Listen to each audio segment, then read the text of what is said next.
pemegang permata bumi. Silakan bila ada pertanyaan-pertanyaan. Jadi kemarin sejak tanggal 21 Februari sampai tanggal 29 kami diberangkatkan saudara-saudara kita yang ada di Malaysia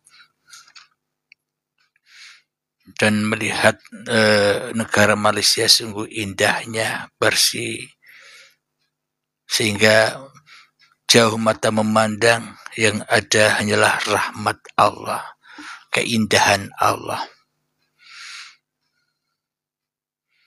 dan sangat berkesan sekali. Silakan sahabat-sahabat, salam kenal bagi sahabat yang baru mengenal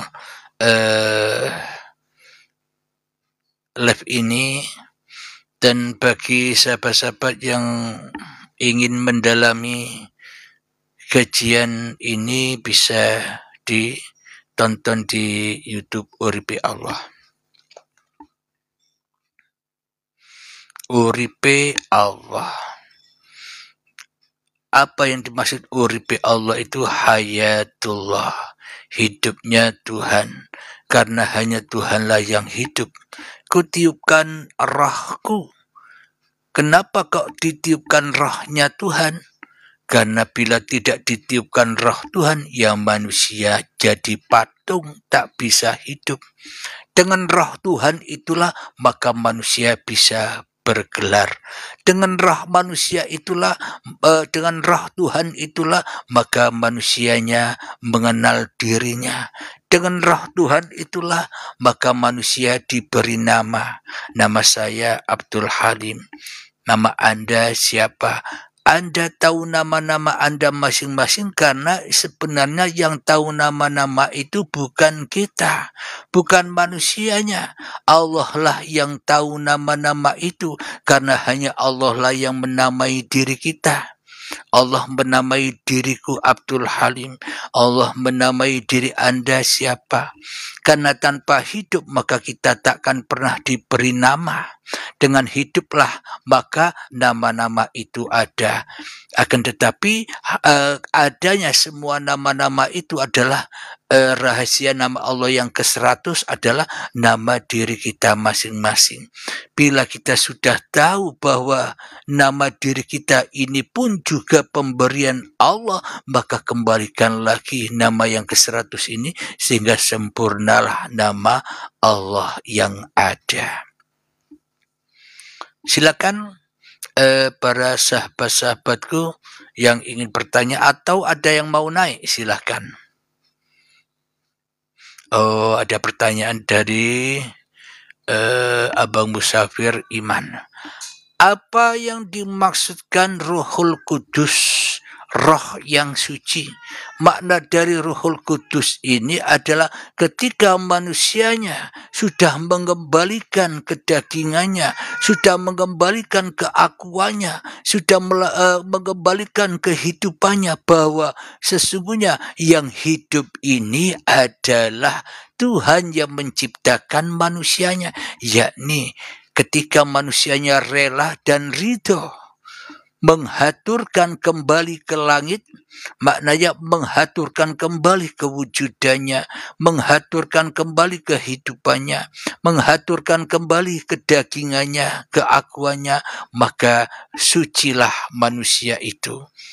Suci dari kemanusiaannya, bangkitlah kesadaran bahwa sesungguhnya tanpa Tuhan manusia takkan pernah ada. Bangkitlah kesadaran bahwa hanya Tuhanlah yang berkuasa atas diri manusia. Itulah yang dimaksud Ruhul Kudus itu, yakni roh yang suci dari pengakuan-pengakuan manusianya.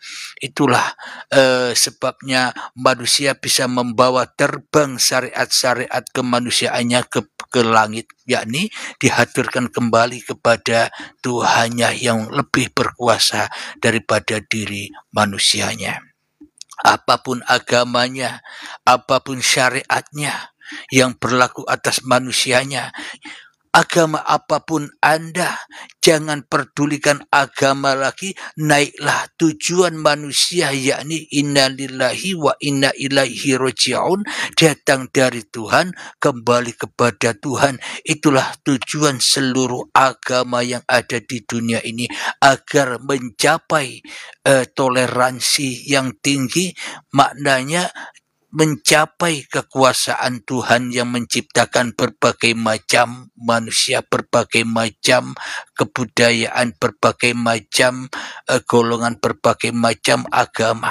Sehingga bila kita sudah mempersembahkan semuanya kepada Tuhan, maka yang terlihat adalah keindahan di dalam keanekaragaman kehidupan ini. Enjoy saja indah hidup ini. Maka dari itu, tanda-tanda orang yang sudah bertuhan, maka tidak akan membedakan lagi antara dirinya dengan orang lain. Tidak membedakan lagi antara agama yang satu dengan agama yang lain. Kenapa kok tidak membedakan lagi? Karena semuanya diurus langsung oleh Allah. Karena suhudul wahda bil kasrah wa suhudul kasrah bil wahda. Pandanglah dari yang satu menuju yang banyak, dan kembalikan yang banyak itu menuju yang satu. Itulah tanda-tanda orang yang sudah bertuhan, yakni tidak membeda-bedakan lagi antara satu dengan yang lain. Kenapa? Bagaimana mungkin kita bisa membedakan antara manusia yang satu dengan manusia yang lain?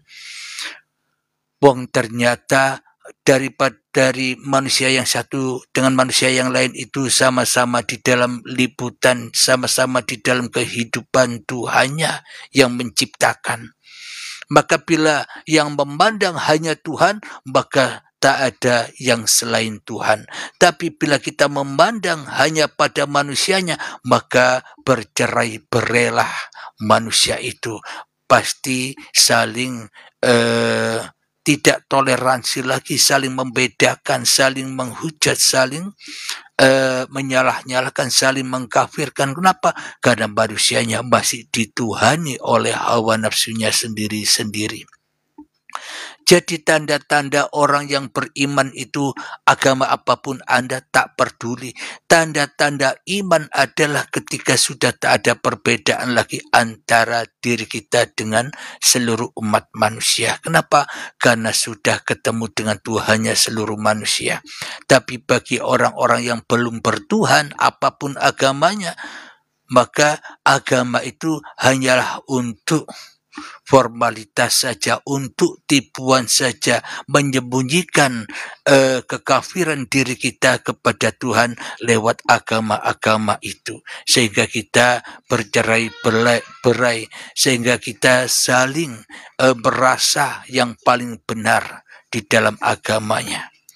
Itulah tanda-tanda manusia yang tidak bertuhan, kecuali mentuhankan dirinya sendiri, sehingga yang paling dicintai hanyalah dirinya sendiri. Silakan bila ada pertanyaan. Mohon maaf, minum dulu.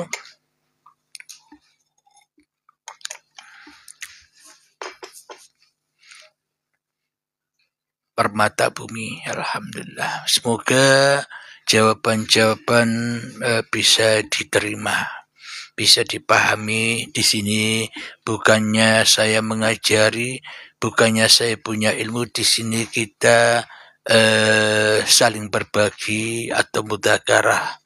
Saya pun juga belajar. Kita sama-sama belajar. Belajar kepada siapa?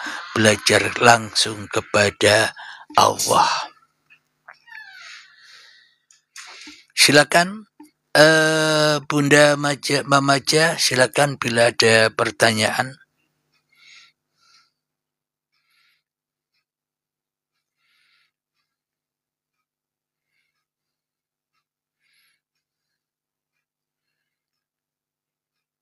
Atau ada yang mau naik, silakan. Kita ngobrol-ngobrol atau kita berdiskusi. Waalaikumsalam warahmatullahi wabarakatuh, Kang Mas Walizat. silakan bila ada yang mau naik.